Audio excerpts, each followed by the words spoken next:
saka siku dendaning Hyang Manon. Sing gedhe pangapuramu ya Sang Prabu. Aku sowan nglemah bengkah nyelo-nyelo nyaru-nyaru wuwus ninggal marang tata susila. Brahmana munggah ning setinggil. Ora kok jeneng mitambuh nanging dasare durung weruh.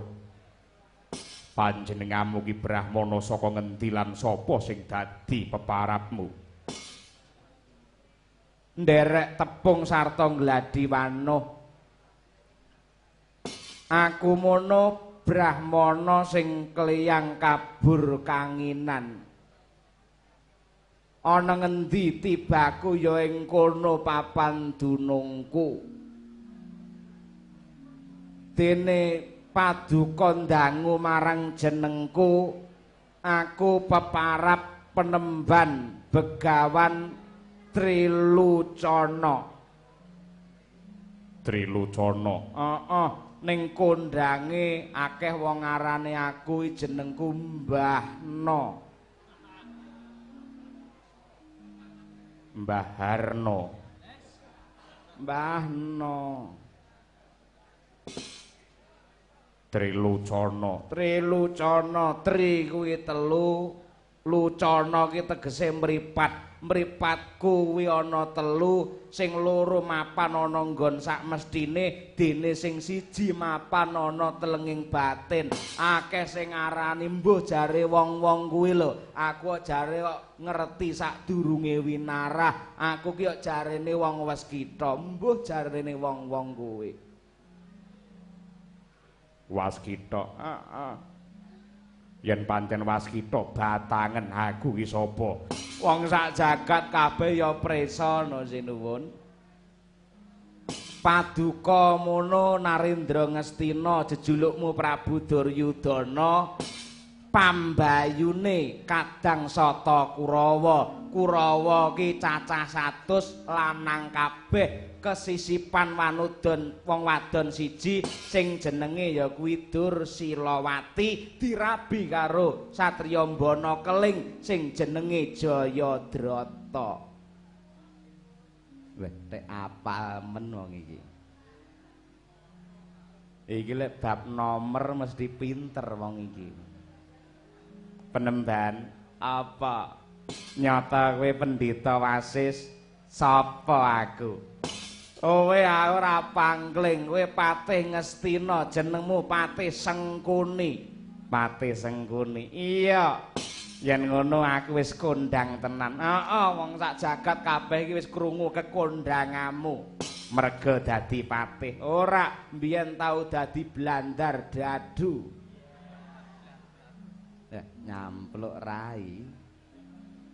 Yen pancen kowe pinter batangen biyen sejarahku kok nganti tekan Ngastina iki piye? Kowe mbiyen iki wong Plasa Jenar jenengmu Arya Suman. Kowe mbiyen iki bagus kowe teka kene merga melu mbakyumu dirabi karo wong tuane anak Prabu Duryudana sing jenenge ya kuwi Adipati Destarata, mbakyumu jenenge Gendari. Lah kowe nek Praja Ngastina kene iki kakehan polah kepengin ngrebut panguwasa Kalenggahan Patih sing mbiyen diasta karo Patih Gandamana Suwargi. Kamrosalamu lan tingkatan lakumu ngandadekake runtiking penggalih Gandamana satemah kowe diajar mula wujudmu saiki dadi kaya ngono. Kowe jenengmu dudu Suman ning jenengmu saiki dadi Sengkuni. Sengkuni ki apa? Seng kuwi ambu, kuni kuwi entut.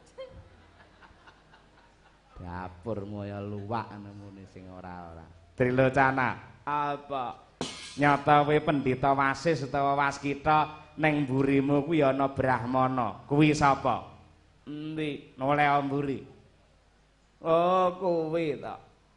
Kuwi kenah Brahmana ing pertapan Sukalima sing peparape Penemban Begawan Drona. Sejarahe mbiyen kok teka kene piye? Kuwi mbiyen jane ya bagus ora beda karo kowe Sengkuni. Kuwi mbiyen iki ya bagus jenenge Kumbayana saka ngatas Maruta utawa ngatas angin anake Prabu Baratwaja. Surasekti Mandraguna wasis waskita ing Ngesti. Duwe kadigdayan linuwih ning eleke Kumbayana duwe watek adigang adigung adiguna ngendel-ngendelake dupeh anak ratu ngendel-ngendelake dupeh sugih ngendel-ngendelake dupeh duwe kadigdayan linuwih. Bocah nom-noman sak ngatas Maruta ditantang Bandayuda ditantang perang karo Kumbayana ora ana sing menang. Mula banjur Kumbayana bakal ngejawa tegese bakal marang tanah Jawa. Nah, gandeng saka ngatas Maruta arep ning tanah Jawa ki kepalang wujute Sugara. Segara ki yen jembare lumrah, gandeng ki jembar banget mula jenenge Sugara. Terus piye?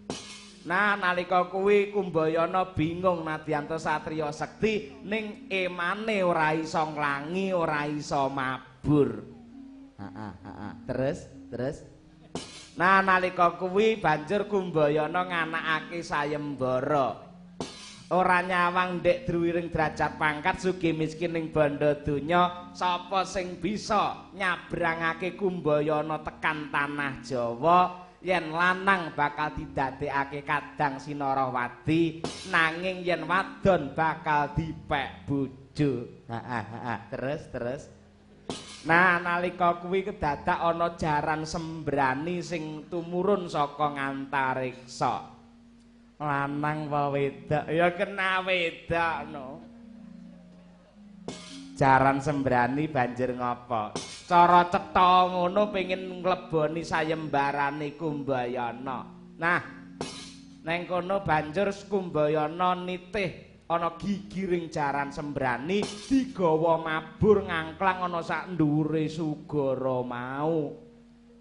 Gandeng sejatine jaran wadon kuwi dumadi saka Batari Wilutama. Mula saben sekilo sirahe ganti widodari, saben sekilo sirahe ganti jaran. Bingung Kumbayana mula le nunggangi ana gigiring kuda kuwi saya mudhun. Mudhun nang ngendi? Lho, goleki kaburasine kuwi lho. Nah, tak bubare kuwi tumurun ana ing tanah Jawa, weruh-weruh ya kuwi jaran wadon mau Garbini utawa mbobot, lair cenger jabang bayi lanang sing jenenge Bambang Haswa Suta Utama.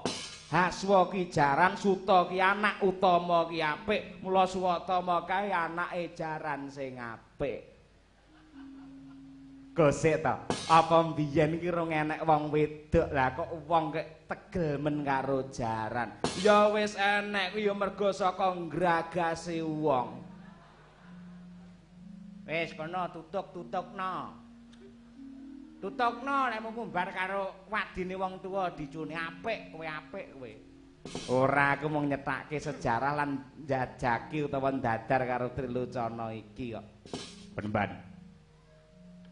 Banjur ana wigati apa panjenengamu prapta ning Stinggil negara Ngastina? Waleh-waleh apa sinuwun Prabu Duryudana?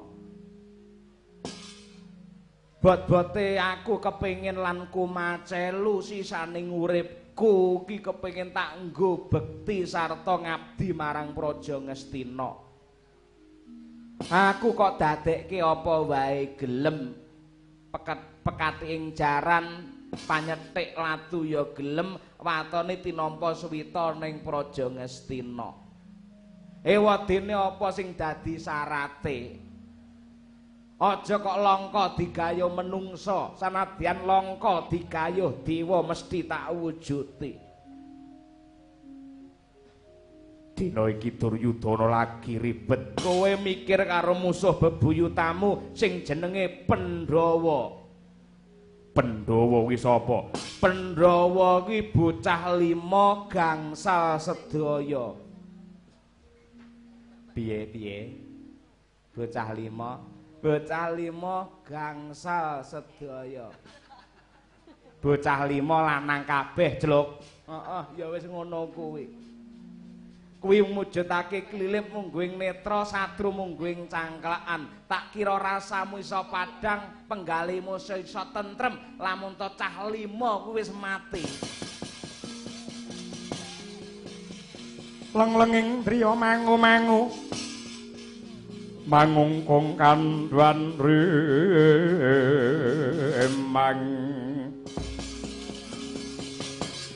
lirlena tanpa kanin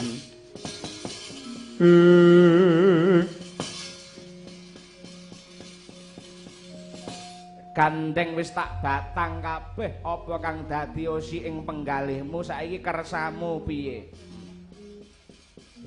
Apa pancen ngersake patine para Pandhawa? Aku saguh sinuwun.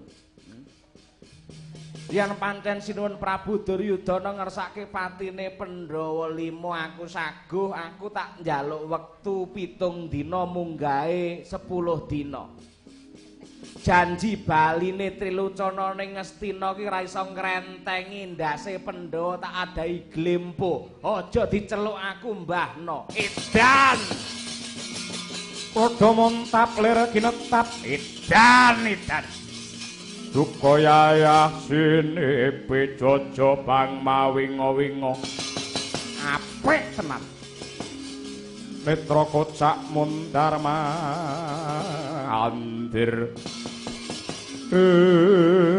Trilocana. Iki sapa ta iki? Nek serune ora ukur. Lek nom mripatmu jerengen gobokmu. Napa Mandura Prabu Baladewa Kakrasana Halayuda Karsana Kusuma wali kita. Saiki aku tak takon, pendhita iki werdine kepiye? Saka petungku sing jenenge pendhita ki mapane dipundi lan ditata, dipundi ing reh pangandikane ditata ing reh solah bawane, ning nyatane tumindakmu pakartimu milar saka paugerane kabrahmanan. Mongko sing jenenge Brahmana duwe kewajiban mamayu hayu ning jagat tegese gawe katentreman. Lah kok ngancam ngincim karo patine para Pandhawa, menungsa sing tanpa dosa ki nalarmu kepiye? Ripalungguhan iki ora sah Trilocana mungsuh karo para Pandhawa. Kowe kena ngepok koncane para Pandhawa waton son jebol dadane Baladewa alun-alun nggone Bawira. Ayo metu njobok bangsat. Setan alas. Metu.